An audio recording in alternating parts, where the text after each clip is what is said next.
Hey guys, good morning! So, for today's vlog ay andito pala tayo sa Lobo, Batangas. And first time ko pala makapunta dito. Nasa 3 oras pala yung biyahe from Manila to Lobo, Batangas. Malayo-layo rin talaga siya kaya madaling araw pa lang nagbiyahe na kami.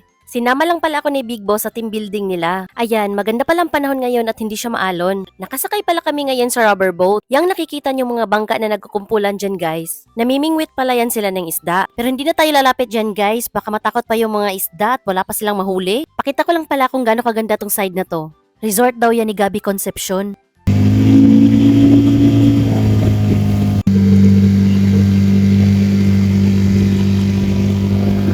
'Di ba? Sobrang ganda ng dagat nila dito. Tapos, dito lang pala kami sa may bandang malalim. Matutulis na kasi yung mga bato-bato sa area na to, guys. Baka mabutas pa tong rubber boat.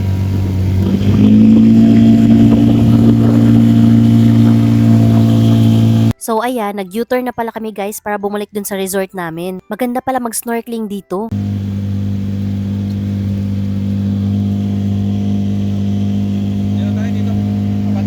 Ayan, enjoying yung isa kakaligo. Tapos, akala niya pinipicturan ko siya pero binivideo ko pala.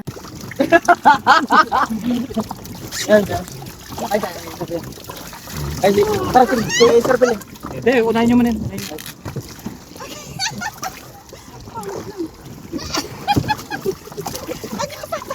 Lalaga ko. Lalaga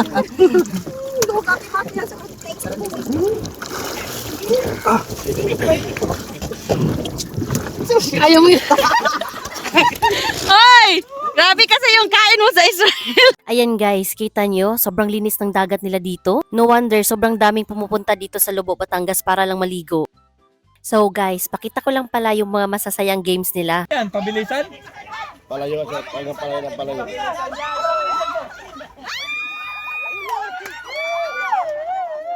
Sakay!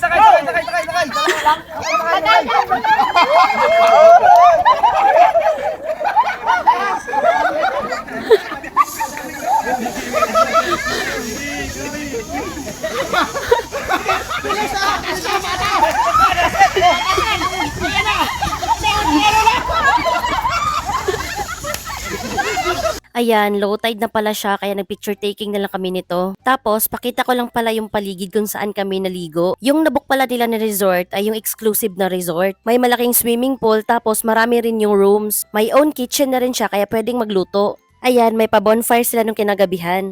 Oh, Joshua, look at that one, oh. Ayan, kwento-kwentuhan lang habang nanonood sa bonfire. Minsan lang kasi sila makapag-relax ng ganito, kaya deserve talaga nila to. Mora tayo gikingnan guys, bye!